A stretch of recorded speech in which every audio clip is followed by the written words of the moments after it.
নমস্কার বন্ধুরা, mix fusion সোমার পাকশালায় আপনাদের সবাইকে স্বাগত।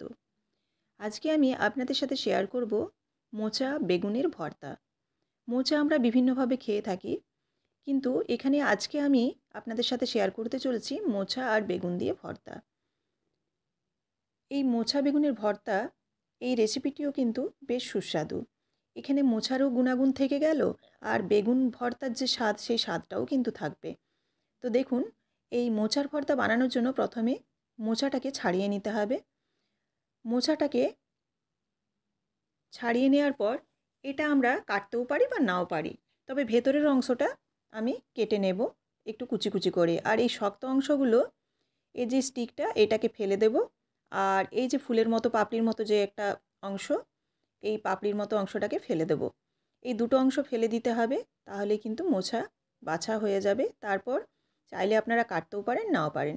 আমি এখানে বড় বড় টুকরো করে কেটে নিয়েছি, আর ভেতরের অংশটাও বড় বড় করে কেটে নিয়েছি। এবার দেখুন, এখানে লবণ এবং হলুদ দিয়ে মোচাটাকে সেদ্ধ করে নেব। মোচার মধ্যে একটা কষ ভাব থাকে, তো এটা যদি একটু লবণ হলুদ দিয়ে সেদ্ধ করে নেওয়া যায়, তাহলে কিন্তু মোচার যে একটা কষা ভাব, সে কষা ভাবটা থাকবে না। জাস্ট ভালোভাবে ফুটিয়ে নিয়েছি। ফুটিয়ে নিয়ে দেখুন, এবার এটাকে ছেঁকে তুলে নেব। জল ঝেড়ে ছেঁকে তুলে নিয়ে এটাকে ঠান্ডা করে নিতে হবে। ঠান্ডা করার পর তারপর মিক্সিতে দিতে হবে। গরম অবস্থায় কিন্তু একদম মিক্সিতে দেওয়া যাবে না, তাহলে কিন্তু মিক্সি খারাপ হয়ে যেতে পারে। এবার ঠান্ডা করার পর মিক্সির জারের মধ্যে দিয়ে এটা একটা পেস্ট বানিয়ে নিলাম। দেখুন, একদম পেস্ট রেডি হয়ে গেছে। এবার এটাকে একটা আমি পাত্রের মধ্যে রেখে দিচ্ছি। এদিকে চলুন বেগুন আর টমেটোগুলো পুড়িয়ে নিই। প্রথমে টমেটোটাকে দেখুন, আমি এরকম পেছনটা একটা চিড়ে দিচ্ছি, ঠিক প্লাস চিহ্নর মতো করে। এরকমভাবে চিড়ে দিলে যখন টমেটোটা পোড়ানো হয়ে যখন খোসাটা ছাড়ানো হবে, তখন কিন্তু খুব তাড়াতাড়ি খোসাটা ছেড়ে যাবে। এই জন্য কিন্তু এরকমভাবে একটু চিড়ে দিলে কিন্তু খুব ভালো হয়।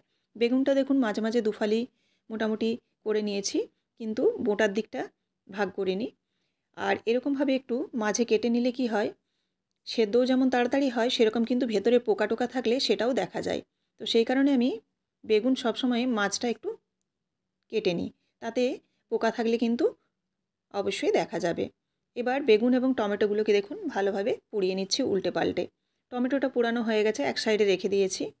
এবার এখানে বেগুনটাকেও উল্টে পাল্টে নরম করে পুড়িয়ে নিলাম। এবার এখানে পাত্রের মধ্যে পরিষ্কার জল নিয়ে নিয়েছি, জলের মধ্যে টমেটোগুলো ফেলে দিলাম। এবার দেখুন কত তাড়াতাড়ি টমেটোর খোসাগুলো উঠে যাচ্ছে। জাস্ট হাত লাগালেই কিন্তু এই টমেটোর খোসাগুলো উঠে যাবে। আর মাথার দিকে যে একটু কালো মতো অংশ থাকে, সেই অংশটা একটু হাত দিয়ে বা আঙুল দিয়ে একটু চেপে দিলেই কিন্তু মাথার খোসাটাও উঠে যাবে। এই যে দেখুন, আমি একটু নখের সাহায্যে এরকম ঘষে দিলেই কিন্তু উঠে যাচ্ছে। ব্যাস, টমেটো কিন্তু একদম দেখুন পরিষ্কার হয়ে গেছে। বেগুনটা কিন্তু জলের মধ্যে দেব না। বেগুনটা যদি জলের মধ্যে দেওয়া হয়, তাহলে বেগুনটা কিন্তু চপসা হয়ে যাবে। অর্থাৎ বেগুনটার মধ্যে কোনো স্বাদ থাকবে না, একটা জলজলে ভাব এসে যাবে। এইভাবে জল হাত করে করে গরম অবস্থায় বেগুনটাকে আমি পরিষ্কার করে নিচ্ছি। খোসাটা দেখুন এই বাটির মধ্যেই থাকবে, আর এই যে জলটা আছে, এই জল হাত করে করে এই খোসাগুলোকে আমি ছাড়িয়ে নিলাম। এইভাবে পুরো খোসাটাকে পরিষ্কার করে ছাড়িয়ে আমি রেডি করে নিলাম। এবার দেখুন বেগুনটা এবং টমেটোটাকে একটা কাঁটা চামচের সাহায্যে মেখে নিচ্ছি। যেহেতু গরম আছে, চাইলে এখানে হাতও লাগাতে পারেন। যদি একটু হালকা ঠান্ডা হয়ে যায়, তাহলে কিন্তু হাত দিয়েও মেখে নিতে পারেন। টমেটো আর বেগুনটাকে খুব ভালোভাবে কিন্তু ম্যাশ করে নিয়েছি। ভালোভাবে মেখে নেওয়ার পর এদিকে আমি কড়াই চাপিয়ে দিয়েছি। কড়াই দিয়ে দিয়েছি 2 চামচের মতো সরষের তেল। রান্নাটা অবশ্যই সরষের তেলে করবেন, তাহলে কিন্তু ভর্তা জিনিসটা সরষের তেলে করলে ভালো লাগে। একটা শুকনো লঙ্কা ফোড়ন দিয়েছি, ফোড়নটা ছিঁড়ে দিলাম শুকনো লঙ্কাটাকে, যাতে একটু ঝালটা বেরিয়ে আসে। আর দিয়ে দিচ্ছি রসুন কুচি। রসুনটা অবশ্যই একটু দেবেন। রসুনটাকে আমি এখানে থেতো করে দিয়েছি।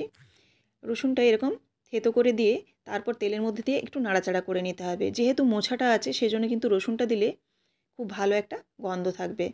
এবার কুচনো পেঁয়াজ দিয়ে কাঁচা লঙ্কা দিয়ে দিলাম ঝালের জন্য। দিয়ে পেঁয়াজ, রসুন এবং কাঁচা লঙ্কাটাকে হালকা করে ভেজে নেব। খুব একটা লাল করে ভাজছি না। মোটামুটি পেঁয়াজটা যখন নরম হয়ে যাবে, সেই পর্যায়ে আমি দিয়ে দেবো মোচাটা। এবার মোচা, পেঁয়াজ, রসুন সব কিছুকে কিন্তু একটু নাড়াচাড়া করে কষিয়ে নিতে হবে। 3 মিনিটের মতো আমি নাড়াচাড়া করে মোচাটাকে একটু কষিয়ে নিয়েছি, অর্থাৎ ভেজেও নিয়েছি বলতে পারেন। দিয়ে পেঁয়াজের সাথে নাড়াচাড়া করে নিলাম। আর এই মোচাটা যখন একটু ভাজা ভাজা হয়ে যাবে, তখন এর মধ্যে দিয়ে দেব টমেটো আর বেগুনটা। যে টমেটো বেগুনটা আমি পুড়িয়ে মেখে রেখেছিলাম। আমি এখানে কালারের জন্য একটু হলুদ দিচ্ছি, এখানে চাইলে আপনারা হলুদ দিতেও পারেন বা নাও দিতে পারেন। এবার এখানে টমেটো এবং বেগুনটা দিয়ে দিলাম, দিয়ে খুব ভালোভাবে নাড়াচাড়া করে নিচ্ছি। খুব ভালোভাবে কিন্তু মোচার সাথে মিশিয়ে নেব। এখানে যেরকম মোচার গুণাগুণটাও থাকবে, সেরকম কিন্তু বেগুন ভর্তার স্বাদও পাওয়া যাবে। মোচা আমি বিভিন্ন ধরনের রেসিপি আমার চ্যানেলে দেয়া আছে, তো ভাবলাম আজকে এরকমভাবে আপনাদের একটু বানিয়ে দেখাই। দিয়ে দিলাম এখানে লবণ, পরিমাণ মতো লবণ দিয়ে উপর থেকে ধনেপাতা কুচি ছড়িয়ে নামিয়ে দিতে পারেন। আমার কাছে ধনেপাতা ছিল না, সেই কারণে আমি উপর থেকে ধনেপাতা কুচি ছড়াইনি। তো আপনারা অবশ্যই যারা ধনেপাতার ফ্লেভারটা পছন্দ করেন তারা উপর থেকে ধনেপাতা কুচি ছড়িয়ে তারপর নামিয়ে নেবেন। আর গার্নিশিংয়ের সময়ও একটু ধনেপাতা কুচি উপর থেকে ছড়িয়ে দেবেন, দেখতে কিন্তু অসাধারণ হবে আর খেতেও কিন্তু অসাধারণ হবে। তো দেখুন, এই বেগুনটাকে একটা প্লেটের মধ্যে রেডি করে নিলাম, আর উপর থেকে একটা কাঁচা লঙ্কা দিয়ে আমি সাজিয়ে নিয়েছি। তো রেসিপিটি কেমন লাগলো অবশ্যই আমাকে কমেন্ট করে জানাবেন, ভালো লাগলে অবশ্যই লাইক করবেন, আর বিভিন্ন ধরনের রেসিপি দেখার জন্য অবশ্যই চ্যানেলটিকে সাবস্ক্রাইব করে বেল বাটনটি প্রেস করে দেবেন। আবার দেখা হচ্ছে আগামীকাল। ধন্যবাদ।